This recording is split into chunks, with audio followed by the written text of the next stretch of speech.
Hi everybody, I'm Dan, and this is going to be the first in a long line of YouTube videos focusing around cybersecurity. Since it's my first video and I'm still getting the hang of it, I do apologise in advance for how bad this is going to be. Today I'm going to do a quick video talking about hashing. Hashing algorithms are used for a lot of tasks in computing, like structuring data or identifying files. Hashing is a process where you take an input, which is the length of a variable. This variable could just be a simple sentence. With this input, you map it to a fixed sized output value. This output is referred to as a hash or hashes. There are many ways that you can stumble across hashing algorithms in your computer, like hash maps, sometimes known as hash tables. These are a data structure used in programming. They use a hashing algorithm to organize the data. Another place you might have seen hashing algorithms, and this is the big one, are in the creation of checksums. Checksums are usually created from data which has been transmitted somewhere and then created again at the target destination. These are compared to identify errors in the transmission. Checksums are also used for storing the data. Now we're on to cryptographic hash functions. Now doesn't that just sound cool? These are not that scary. They're just hashing algorithms that are deemed suitable for cryptography.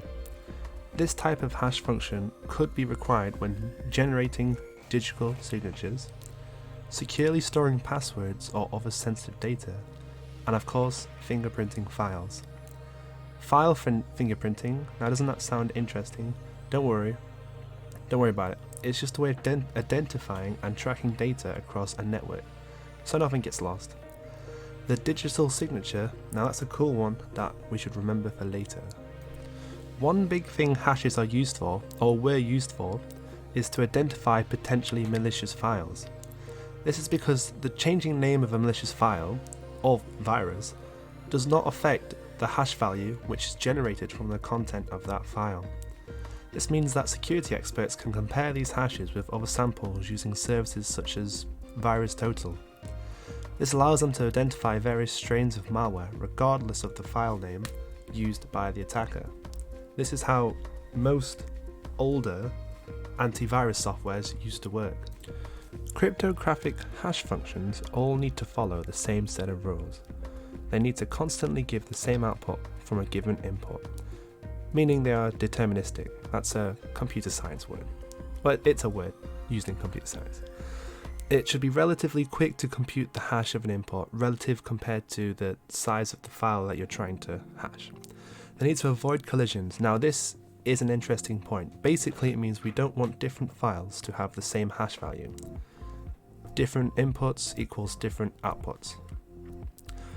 Making a small change to the input should produce a significant change to the output. This can be sometimes referred to as the avalanche effect. This point is important to remember for later because it's one of the main reasons why signature-based detection is no longer used in modern antivirus. Right. The most important rule that it needs to follow is it should be impossible or nearly impossible to reverse the output to get the input. Unless of course you had a quantum supercomputer at your disposal, which is spoilers for what's coming ahead. I'm just going to go through a few well-known hashing algorithms, starting of course with SHA-1, which stands for Secure Hashing Algorithm 1. This is a cryptographic hash function that takes an input and produces a 40-character hexadecimal number. This is becoming less and less popular as it is not as secure, but it's still just one of the classics. Well, when I said 40-character hexadecimal number, it actually produces a 160-bit or 20-byte hash value known as a message digest. It's typically rendered as a 40-digit hexadecimal number. It was actually designed by the NSA and it is a US Federal Information Processing Standard, which is quite fancy. Okay, I'm only going to tell you one more, and I'll talk about MD5 or Message Digest 5. It was designed by some guy called Ronald Rivstest, and it was originally intended to be a cryptographic hash function, but it's littered with vulnerabilities, and so it's mainly today used as a checksum to verify data integrity, but only against unintentional corruption. This is what you will find in a hash table to aid location of specific data. Hash functions accelerate table or database lookup by detecting duplicate records in a large file. Okay, this is going to be all for my first video. I am sorry if it's not been good. I am going to try and do better videos, but I do not want to spend a lot of time on this. These videos are going to be mostly for me to help me remember, and so I can look back on them in the future and see what I used to know before I become stupid again. One last interesting fact about checksums before I leave. Oh, and by the way, I probably will create another video about this, going into more detail. I might explain how to make a checksum using hashes, or I don't know. I'll probably talk about more different types of hashing algorithms. But for now, an interesting fact: checksums are used to verify data integrity, not its authenticity. So when authorities have evidence stored on hard drives or any other storage device, they create an initial hash of the data.